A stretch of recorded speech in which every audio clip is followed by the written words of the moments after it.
Petahana Wali Kota Semarang, Hefarita Gunaryanti Rahayu melakukan silaturahmi dengan Partai Keadilan Sejahtera (PKS) sebagai sarana penjajakan. Hal ini membuka peluang dibentuknya koalisi besar dengan PDI Perjuangan seperti Pilwalkot tahun 2019 lalu. Mbak Ita, sapaan Hefarita Gunaryanti Rahayu ditemui langsung Ketua DPD PKS Kota Semarang, Suharsono, serta beberapa anggota DPRD dari fraksi PKS. Dalam kesempatan tersebut, pertemuan berlangsung hangat dan dilakukan sharing tentang program-program yang akan dilakukan Mbak Ita pada tahun ini. Ita menjelaskan dalam pertemuan itu, ia menampung saran dan masukan dari PKS, misalnya kenaikan PBB, progres untuk menarik investasi, dan lainnya. Untuk investasi sendiri, pihaknya akan membuat klaster di Semarang Barat dan Utara sebagai pusat kawasan bisnis, heritage, dan transportasi. Selain itu juga ada program Gerbang Harapan untuk mahasiswa yang kurang mampu. Sampai saat ini program Gerbang Harapan sudah ada 316 orang tua asuh yang siap membantu. Menurutnya perlu adanya kolaborasi dengan beberapa pihak atau stakeholder untuk membangun Semarang. Pasalnya jika hanya mengandalkan APBD dirasa tidak akan cukup. Menurut Baita terkait kans bergabungnya PKS untuk kembali mendukungnya pada Pilwalkot tahun ini diserahkan ke partai. Dirinya berharap langkah politik PKS bisa seperti Pilwalkot 2019 lalu yang mendukung Hendi Ita kala itu. Ia mengaku baru dua partai, yakni Gerindra dan PKS yang telah mengundang dirinya. Dianya juga tidak menutup diri jika ada partai lain yang ingin mengundang dan ditanya visi misi untuk maju Pilwalkot.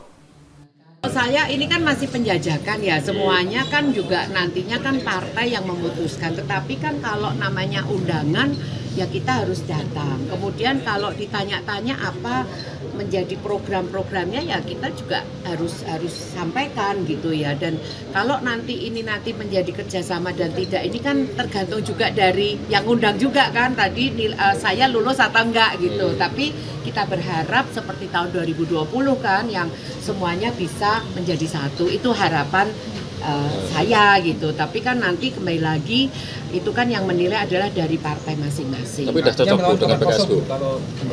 Ya kan kalau pengennya gitu ya, gitu. Tapi kan kita nggak tahu gitu. Nggak, tapi kan kalau mengaca dari yang lalu kan seperti itu. Nah sekarang ini kan sudah ada kemarin teman-teman kan tahu saya sudah ke Partai Gerindra, kemudian sekarang ini PKS ini kan juga undangan dari DPC Partai Gerindra dan DPD Partai PKS gitu ya, sehingga ini kan silaturahmi itu kan berjalan dengan baik. Toh mereka teman-teman ini kan yang yang saya ketemu ini silaturahmi kayak kemarin Gerindra kan juga teman-teman semua sendiri, yang PKS ini kan juga teman-teman semua sendiri, sehingga ya kita jalan semua baik. Tapi kan semua keputusan tadi kan juga sampaikan nanti DPP yang memutuskan. Tadi kan ada kalau plan A, plan B, plan C gitu seperti apa gitu. Ya kita tinggal menunggu saja. Tapi semuanya adalah kita bersilaturahmi dengan. Sementara itu, Ketua DPD PKS Kota Semarang, Suharsono menjelaskan jika partainya tidak melakukan mekanisme pendaftaran calon, namun memakai skema mengundang tokoh yang melakukan komunikasi dengan partai. Partainya terbuka dengan semua sosok, termasuk dengan Hefarita yang pada Pilwalkot 5 tahun lalu sudah berkoalisi. Menurutnya, kans kembali rujuk dan membentuk koalisi bisa saja terjadi. Disinggung kriteria calon wali kota, Suharsono menjelaskan ada 3 kriteria yang harus dipenuhi, yakni responsif, berpengalaman, dan punya potensi menang. Target yang berkomunikasi dengan PKS maka kita undang secara formal. Termasuk kemarin Pak Marmo juga komunikasi, kita undang ke sini gitu kan. Siapa lagi Mas? Ya baru 3 itu, baru 3. Yang lainnya belum, belum karena nanti tergantung siapa yang berkomunikasi yang akan hadir ke PKS, secara formal kita berikan undangan. Tapi kedatangan Mbak Ita ini apakah juga ada pandangan ke depan nanti satu ya kita terbuka kan, kita terbuka kalau dengan Bu Wali Kota, artinya PKS kemarin itu juga sudah koalisi kan, jadi masih semuanya 50-50 dengan Mbak Ita, masih 50-50 dengan Mas Yoyo, masih 50-50 ataupun dengan Pak Marmo itu masih semua. Pak Marmo juga pernah kemarin koalisi kan.